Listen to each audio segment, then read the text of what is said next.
The man on the third bench had been sitting there for 9 days, and in all that time, not one person had looked at him twice. He was 62 years old. He wore a gray field coat that had clearly seen better decades. It was the kind of coat you find folded on a table at a church rummage sale, under a hand-lettered sign that says $1 each. His boots were scuffed at the toe. His hands were folded in his lap.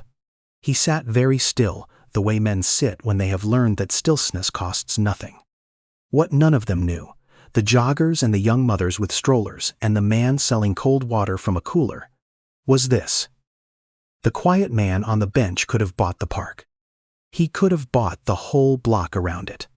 He could have bought every building you could see from where he sat, and never once felt the difference in his accounts.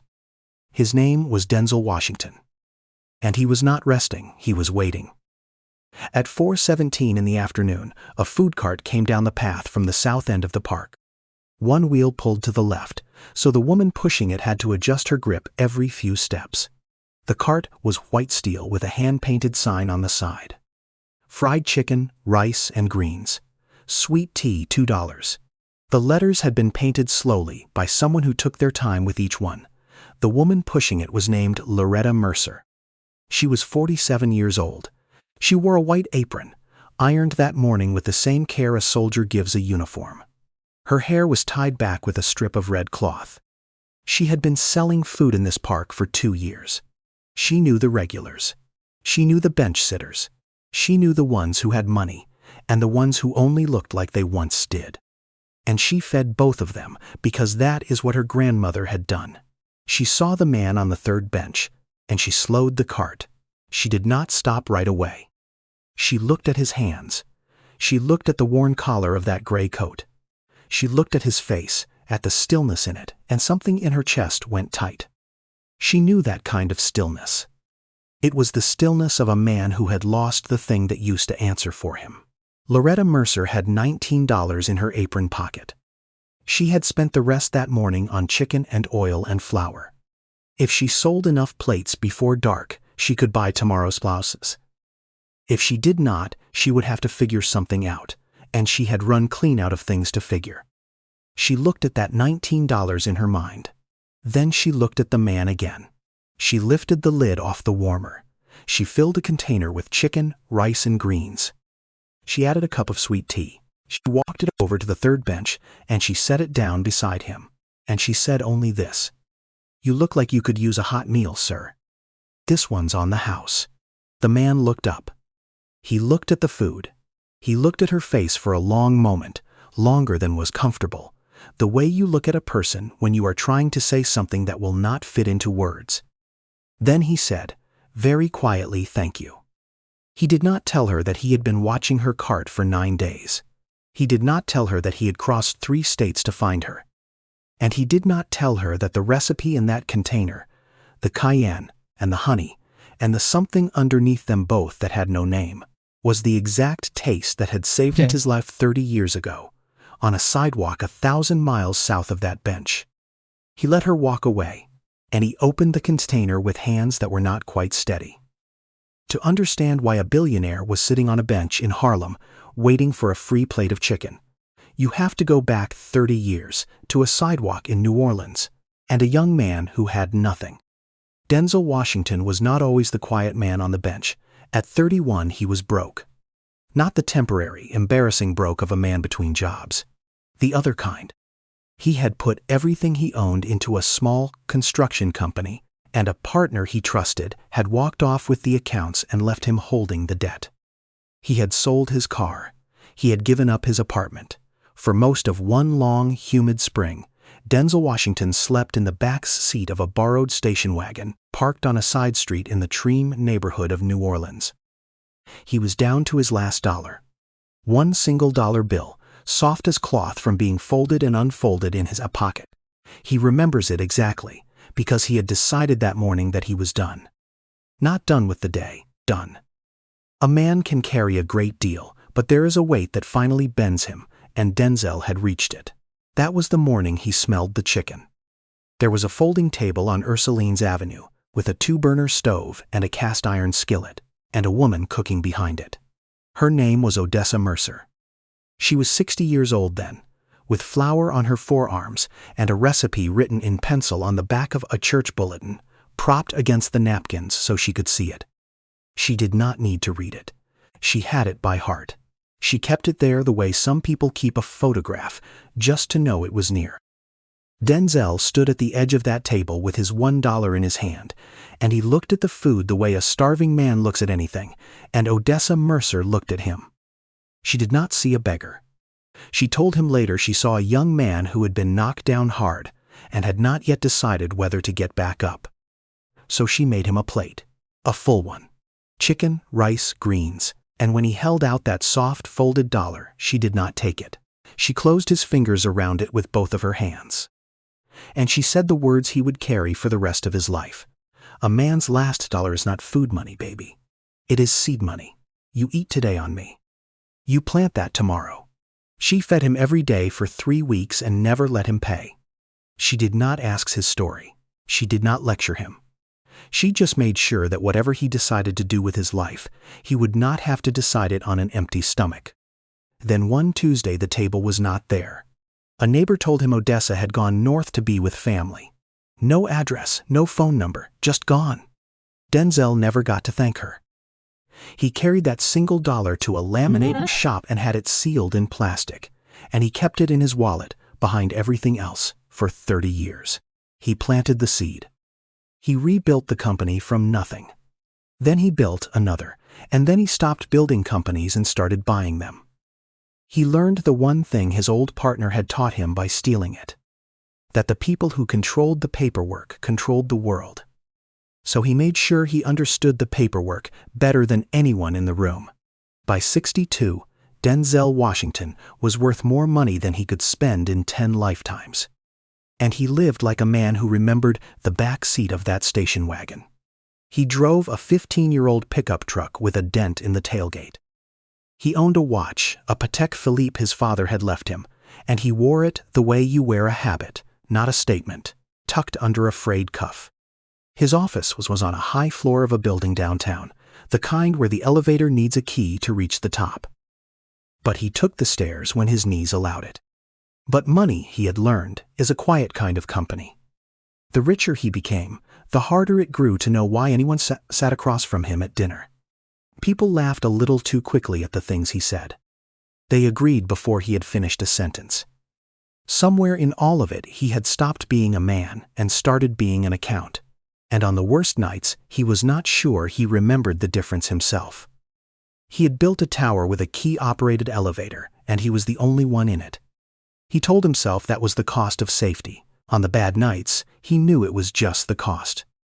And every single year, on the anniversary of the day Odessa Mercer fed him, he had his foundation run the same quiet search. Any record of a woman named Odessa Mercer.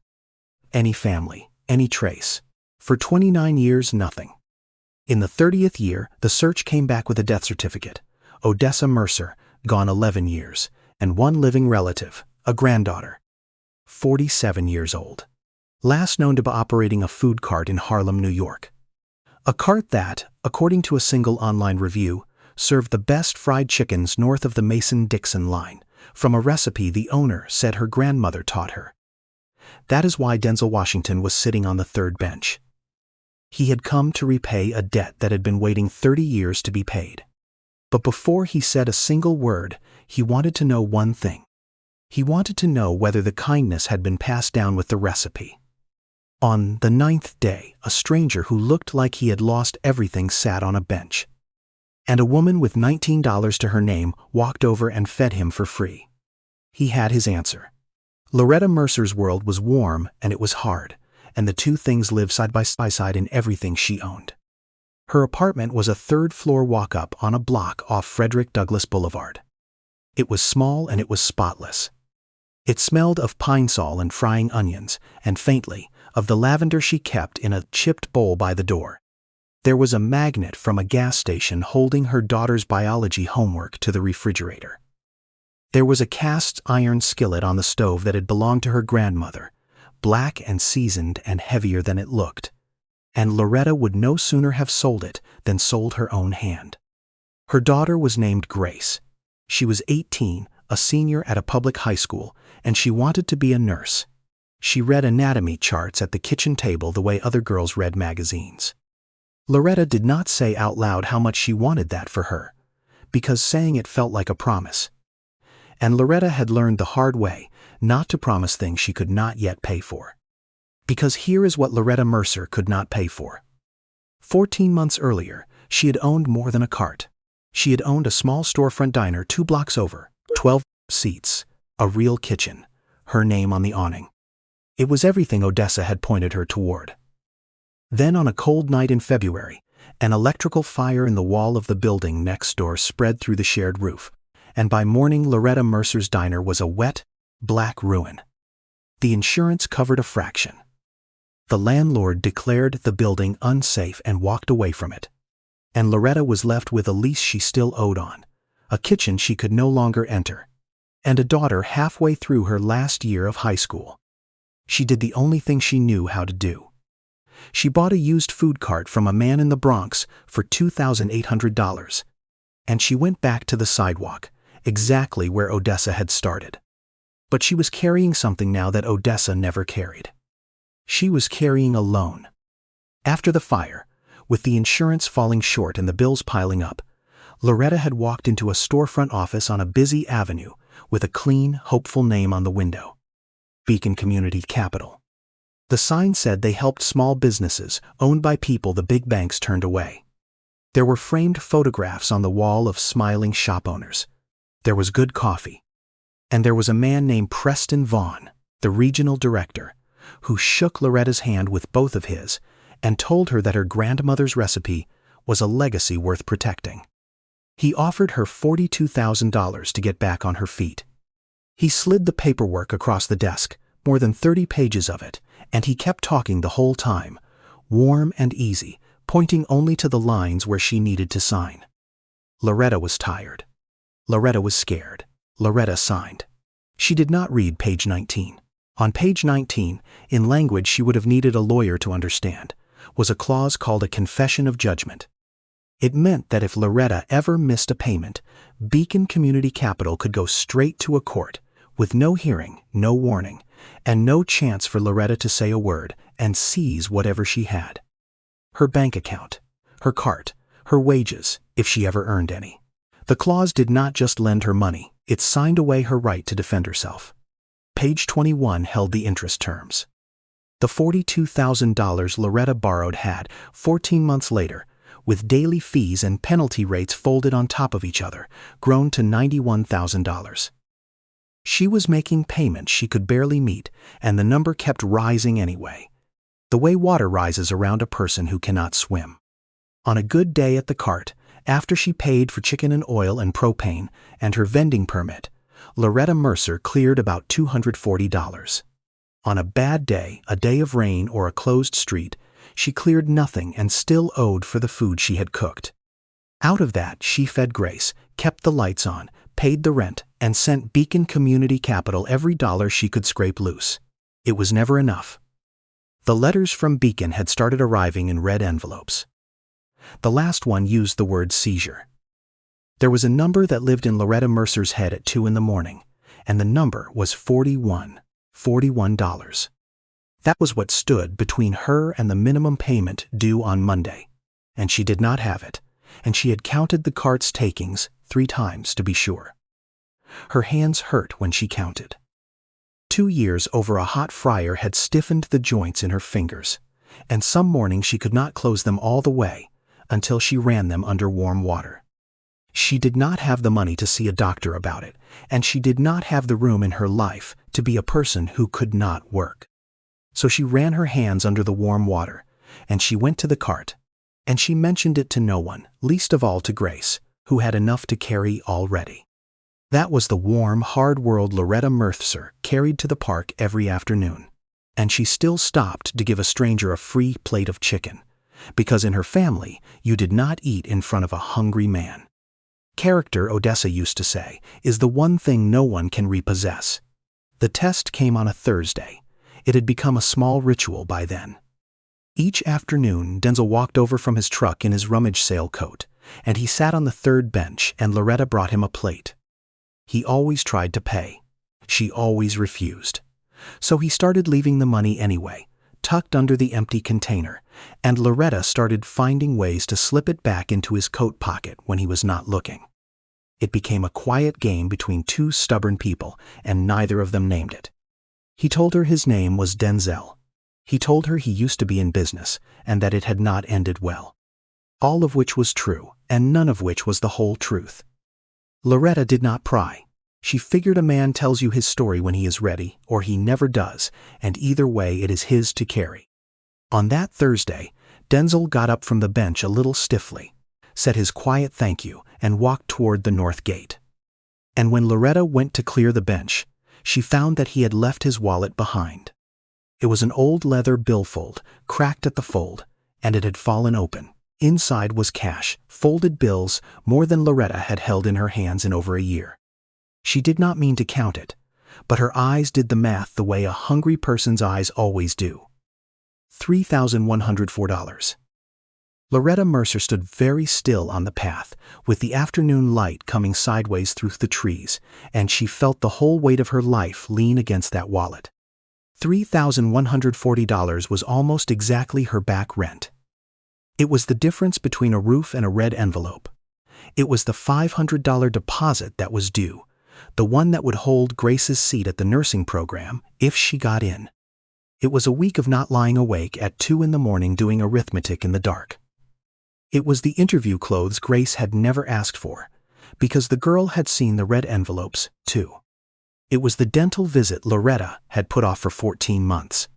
It was the propane and the chicken and the permit renewal all at once, with money left over, an idea so foreign to Loretta that she had to stand still and let it land. For one long moment on that path, she let herself imagine a single week of her life with the weight lifted off it. Just one. She could feel how light she would be. And she could feel, too, how easy it would be to call it luck, to call it the universe finally turning her way, to call it anything at all except the thing it would actually be. The man clearly had nothing. He would not even let her give him a plate without trying to pay. He would never know. He would assume he dropped it somewhere in a city of 8 million people. No one would ever know. That is the thing about the worst moments. They almost never look like a fork in the road. They look like a wallet on a bench and a perfectly reasonable excuse already forming in your mouth. Loretta thought about Grace at the kitchen table with her anatomy charts. She thought about the red envelopes. And then she thought about Odessa Mercer closing a young stranger's fingers around his last dollar on a sidewalk in New Orleans. A thing Loretta had only heard about in stories, but had heard about her whole life. We do not eat what is not ours, baby. Odessa used to say that too. We would rather go hungry honest than full on someone else's money. Loretta looked one more time at the cash.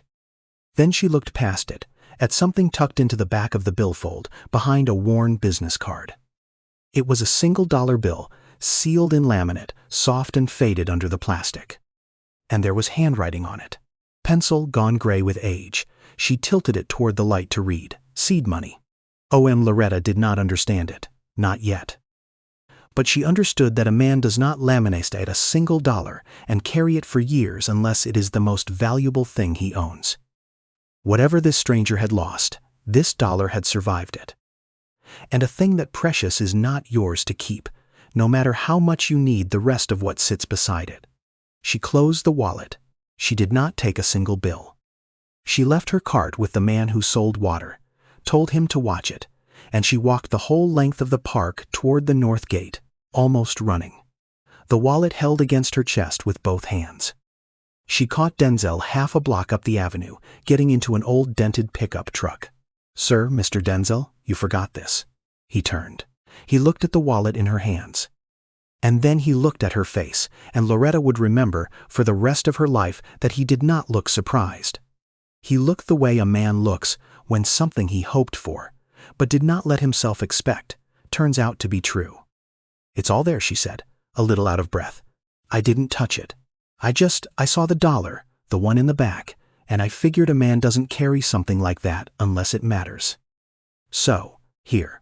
Denzel Washington took the wallet from her hands. For a long moment he did not say anything at all. Then he said very quietly, "Do you know what that dollar is?" Loretta shook her head. "It's the last dollar I ever had," he said. "A woman wouldn't let me spend it. She told me it was seed money." And he closed the wallet, and he got into his old truck, and he drove away. And Loretta Mercer walked back to her cart with her hands empty and her chest full, having no idea that she had just passed a test she did not know. Set by a man she did not know she had already met, through a grandmother she had never stopped missing. That night, Denzel Washington did not go home to count what he had nearly lost. He went to work finding out what was eating the life out of the woman who had given it back. But first, for 3 more days, he simply watched. Not from suspicion. From a kind of reverence, the way you watch something you have been searching for your whole life and can hardly believe you have found. He watched her open the cart at 6 in the morning in the cold, her breath showing white. He watched her save the bruised fruit and the day-old bread and quietly hand it to the man who slept under the scaffolding on the corner, before she had sold a single plate of her own. He watched her stand a little straighter whenever a young person walked past, as if she were leaving them an example without their knowing it. And he watched her, at the end of one long day, sit alone on her cart stool after the crowd had gone, and press her stiff hands together in her lap and close her eyes, and just breathe. The way a person breathes when they are not sure how much longer they can keep going, and have decided to keep going anyway. It was the breathing that undid him. He had seen that exact breath 30 years before, in the cracked side mirror of a station wagon. He knew what it cost, and watching her, he knew that whatever it took, this was not going to be a life that ended on a stool at the close of a hard day. Not while he had the means to change it. He did not have to look far, because he had been looking already. For most of the past year, the foundation that bore Denzel's name had been quietly building a case. Not against a person, against a pattern. All over the city, small business owners, mostly black and brown, mostly people the banks had turned away, were going under in a way that did not make sense. They were not failing because their businesses were bad. They were failing because of the loans they had taken to survive. And the loans kept leading back to a handful of companies with warm, communitarian names. One of them was Beacon Community Capital. Denzel knew predatory paper when he saw it, because 30 years ago a man had used exactly that kind of paper to take everything he owned. So he had hired the best person he knew to read it. Theodore Banks was 64 years old, a forensic accountant and attorney, who had spent 3 decades following money through the kinds of structures built to make money disappear. He had an office on Adam Clayton Powell Boulevard. He wore his reading glasses on a chain around his neck. And, as it happened, he ate lunch front food cart in Marcus Garvey Park almost every Tuesday. Always the breast piece, always extra hot sauce. And he always told the owner her chicken was better than his late mother's, and that if she ever repeated that, he would deny it to his grave. Theodore Banks had never connected the cart in the park to the Foundation's investigation. Why would he? To him, Loretta Mercer was the best lunch in Harlem. To the Foundation, she was a row in a spreadsheet of victims. It was Denzel who put the two together, sitting at his kitchen table at midnight, with a list of Beacon Community Capital's borrowers in one hand, when he found the name. Mercer, Loretta. Loan number $42,000. Status, in default. Action pending, confession of judgment. He read it 3 times.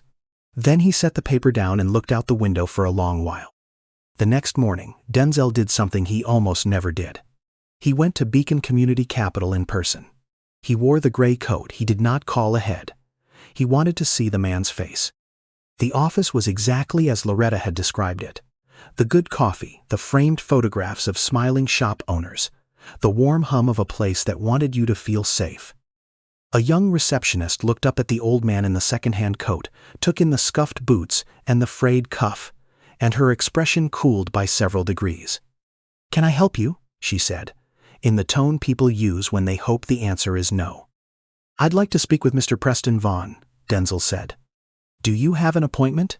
"No." She gave a small, practiced smile.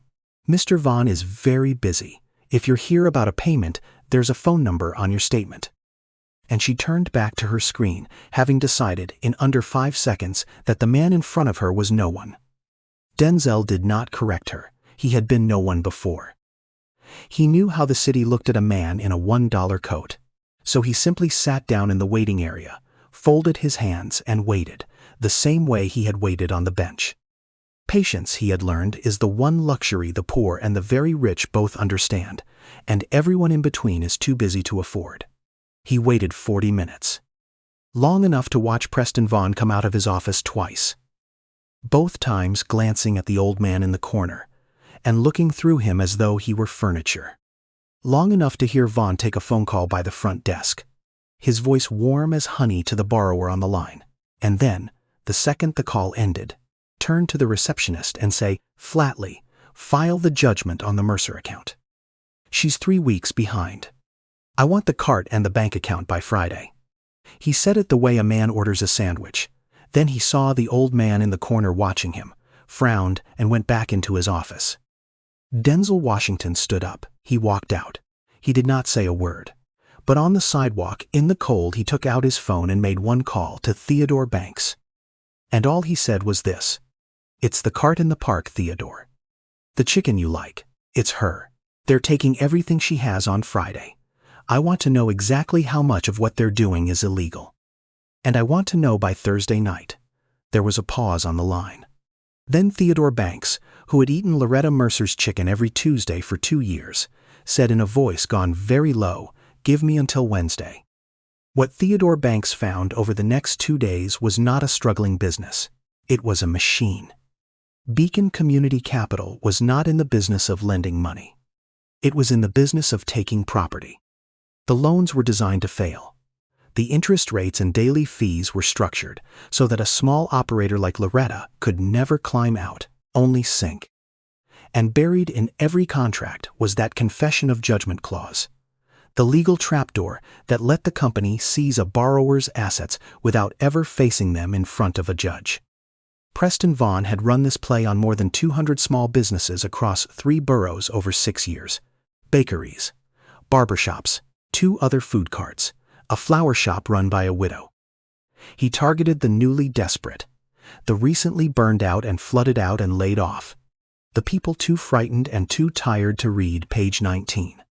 He took their equipment, their savings, sometimes their homes, and he sold the assets through a web of shell companies registered in another state. Names that meant nothing, attached to mailboxes, and nothing else. Over 6 years, by Theodore's count, the operation had stripped more than $31 million from the people it claimed to serve. And here was the thing that made Theodore Banks take his glasses off and set them down on his desk and sit very still. The money did not stop at the shell companies. It moved on to investors, quiet partners who had put up the capital and taken the returns, and never once asked where the returns came from. Theodore traced the largest of those partners through 4 layers of paper, and at the end of it he found a name he had not expected to find. A name on a trust that had been quietly funding Beacon Community Capital for years. He called Denzel at 11 o'clock on Wednesday night. "I found who's behind the money," Theodore said. "You're not going to believe whose trust it traces back to." "Whose?" said Denzel. "It traces back to your old partner," Theodore said. "The one from New Orleans. The man who took your company 30 years ago. He never stopped. He just got quieter and richer, and he funds men like Preston Vaughn to do the part that gets your hands dirty. Loretta Mercer is being bled by the same man who once tried to bleed you." The line was silent for a long time. Then Denzel Washington said in a voice Theodore had never heard him use before, "All right. Now we do it properly. No quiet settlement. No buying her out alone. I want every borrower made whole. I want it on the record. And I want both of them, the front man and the money behind him, to stand in a room and understand exactly who finally saw what they were doing." He paused. 30 years ago I was a man no one looked at," he said. "Then a woman fed me anyway. I have spent my whole life learning to read the paperwork these men hide behind. Maybe this is the thing it was all for. The reckoning did not come with sirens. It came with documents, which is how the real ones always come." On Thursday, Theodore Banks walked into the office of the State Attorney General with a banker's box. Inside were the contracts, the shell company filings, the money trail, and a list of 211 names, ordinary people who had been told their legacies were worth protecting and then quietly robbed. The office had been hearing scattered complaints about predatory lenders for 3 years. What they had never had was the whole pattern, documented, with the money traced from the desperate borrower all the way up to the comfortable man at the top. Now they had it. They had it because a billionaire who drove an old truck had spent a year and a great deal of his own money building the case, and asked for nothing in return except that the people be made whole.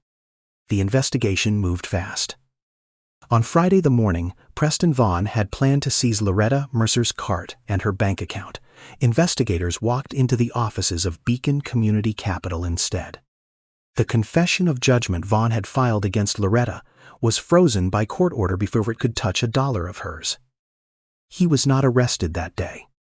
That came 3 weeks later, on a Wednesday, in the same warm office with the framed photographs on the wall, while the young receptionist who had once looked through an old man in a second-hand coat watched in silence. The man behind the money, Denzel's old partner from 30 years ago, was indicted that same season. He had thought he was untouchable, hidden behind 4 layers of paper and a name on a trust. He had not counted on the one man in the world who had been studying his methods, quietly, patiently, for 30 years, ever since the morning he took everything Denzel owned and taught him, by accident, the only lesson that ever mattered. Learn the paperwork better than the man who would use it against you. There was one more moment Preston Vaughn would never forget, though it would not help him. In a gray conference room, weeks into the case, his lawyer slid a single page across the table. The foundation backing the borrowers, the lawyer said, had purchased the entire failed loan book outright, every account, every judgment. 211 debts, paid in full, so the families would owe nothing while the case ground on for years. Vaughn looked at the figure on the page. It was a number larger than everything he had stolen in 6 years, signed away in a single afternoon by a man who would never miss it, to undo the work of men who had given their whole lives to taking. He asked, almost to himself, who does that? Who writes a check like that and walks away? His lawyer did not answer. The answer was sitting 2 floors up in an old gray coat, and it would not have made sense to a man like Preston Vaughn anyway. Some people spend their whole lives learning the price of everything. And then, just once, they collide with a man who learned, on a sidewalk, from a woman with a skillet, the worth of the things that have no price at all. But all of that came later.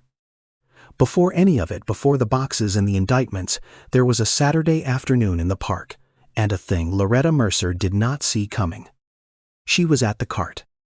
Grace was sitting on an overturned crate beside her, an envelope unopened in her lap, because the nursing program's letters had gone out that week, and Grace was too scared to look. The line was long. The light was coming sideways through the trees, and the old man in the gray coat walked up the way he always did. Only this time, Loretta noticed, the dented pickup truck was not the only vehicle. Behind it, at the curb, stood Theodore Banks, who normally only came on Tuesdays, and beside Theodore stood 2 people in suits she did not recognize. Denzel came to the front of the cart. He did not order, he said, Loretta, I owe you the truth, and I've owed it for a while now. And then, in front of the line, in front of her daughter, the man Loretta had been feeding for free for 3 weeks told her who he was. Not all at once. He started with the dollar. He told her about a young man sleeping in a station wagon in New Orleans 30 years ago, and a woman with a folding table on Ursuline's Avenue who would not let him spend his last dollar, who closed his fingers around it and called it seed money. Loretta Mercer went very still. He told her the woman's name was Odessa Mercer. He told her he had searched for her for 29 years to say thank you, and found in the 30th that she had passed, and that she had left behind one granddaughter, who cooked the same recipe, from the same church bulletin, on the same cast iron skillet. A granddaughter who, with $19 to her name, had walked across a park to feed a stranger she believed had nothing. The line had gone silent. The whole park seemed to have gone silent. Your grandmother saved my life, Denzel said, And then her granddaughter handed me back $3,000 without taking a cent because of $1 she didn't even understand. He reached into his wallet and drew out the laminated bill and held it up so she could see the gray pencil. Seed money. O.M., that is her hand, Loretta. That is your grandmother's writing. I have carried it for 30 years. Loretta Mercer put a hand over her mouth and she began quietly to cry. I am not a man who lost everything, Denzel said gently. I lost everything once, a long time ago. Your family is the reason I have anything at all. I came here to repay a debt. And then I found out the same kind of paper that ruined me once was being used to ruin you. So I'm going to fix both. He told her that Beacon Community Capital was finished. That her loan and the loans of 210 other people were being unwound by the state, the judgments frozen, the debts that should never have existed wiped away. That she owed Beacon Community Capital nothing. Not $91,000, not $42, nothing. Loretta tried to speak and could not, but that, Denzel said, is just clearing the wreckage. It is not the seed. He told her about the building. 2 blocks over stood the burned-out shell of the diner Loretta had lost, the building the landlord had abandoned, condemned and empty for 14 months. Denzel had bought it. He had not asked her first, because, he said, with the first real smile she had seen on his face, a man who has already arranged something does not need to ask permission to be kind, only to be forgiven for the surprise. He had paid $1.6 million for a property the seller had been trying to unload for $2.4, because Denzel knew how to read a building and a seller who had waited too long. He signed the check, Theodore Banks would tell people later, without looking at the amount. He had already had the plans drawn. The ground floor would be a community food hall, 12 vendor stalls, low rent, shared equipment, for the kind of cooks who knew how to feed people, but had never been taught how to read page 19. The second floor would be a kitchen and a small free clinic where people like Loretta could get honest help with their books, their leases, and their loans, so that no one in that neighborhood would ever again sign away their rights because they were too tired and too scared to read. And across the top of the building on the awning would be a name, Odessa's Table. Mercer first, Denzel had insisted when the sign maker asked. Her name comes first. It always should have. Loretta Mercer, who had taught herself never to promise what she could not yet pay for, stood behind her cart and could not find a single word. It was Grace who broke the silence. Because while her mother stood there weeping in the sideways light, the girl on the crate had finally, with shaking hands, opened the envelope in her lap. And she read it, and she read it again. And then she stood up and tugged her mother's apron the way she used to when she was small, and she said, in a voice that wobbled and then steadied, "Mama, I got in." The two of them held each other in the middle of the park, in front of the cart, in front of the whole stunned line, and Denzel Washington stepped back to let them have it, because he understood, better than most, that the best moment of a person's life is not improved by a billionaire standing in the middle of it. He did establish a scholarship, later quietly. $500,000 a year, enough to put 4 children of food vendors through college every year, for as long as the foundation stood. Grace Mercer was the first name on the list, but he did not announce it that day. That day belonged to a mother and a daughter and a recipe on the back of a church bulletin. Odessa's Table opened in the spring. On opening day, the food hall was full from wall to wall, 12 stalls. The smell of frying oil and spices and rice and roasted peppers filling the room the way it used to fill a sidewalk in New Orleans. Loretta Mercer ran the largest stall, the one in the corner, with her grandmother's skillet hung on the wall behind her where everyone could see it. Black and seasoned and heavier than it looked. And in the back of that stall, in a white apron with flour on his hands, frying chicken with a pair of tongs, the way a man does it when he has finally been taught and made to practice until he got it right, stood Denzel Washington. He did not have to be there. He owned the building and 1,000 other buildings. He could have been anywhere on earth. But every Saturday, the old man in the second-hand coat parked his dented pickup truck at the curb, came in the back, tied on an apron, and worked the lunch rush beside Loretta Mercer, frying chicken, plating orders, wiping down the counter, not talking much, because the work did not require it. Someone asked him once why he did it, why a man worth what he was worth spent his Saturdays over a hot fryer in Harlem. Denzel thought about it for a moment. Then he said, "A woman fed me once when I was no one. I spent 30 years learning how to give money away." He looked around the full, loud, warm room. It turns out the giving was never the hard part. The hard part is letting yourself be fed, and then being the kind of person who feeds the next one anyway. He went back to the fryer. The man who once turned away an old man in a $1 coat, the receptionist at Beacon, the partner hidden behind 4 layers of paper, all of them had built their lives around what they could take and what they could protect on paper. And one by one, the paper failed them, the way it always does, because paper protects money, and money was never the thing that mattered. Loretta Mercer had protected something else. She had carried, without even knowing the whole of it, a single belief handed down with a recipe: that a stranger can be kind without wanting anything back, that you do not eat in front of a hungry man. That character is the one thing no one can repossess. She had $19 and she gave a stranger a hot meal, and that small, ordinary act turned out to be the most valuable thing in the entire story. The people who walk away when you have nothing were never really there. And the people who show up with a plate of food and ask for nothing in return, the ones who notice you on the bench when the rest of the world looks through you, those are the ones who were there all along. You only learn to tell the difference when the room finally goes quiet, and you look up and see who is still standing in the doorway, holding something warm. If this story reminded you that healing is quiet and that being seen can save a life, share it with someone who is carrying something heavy today.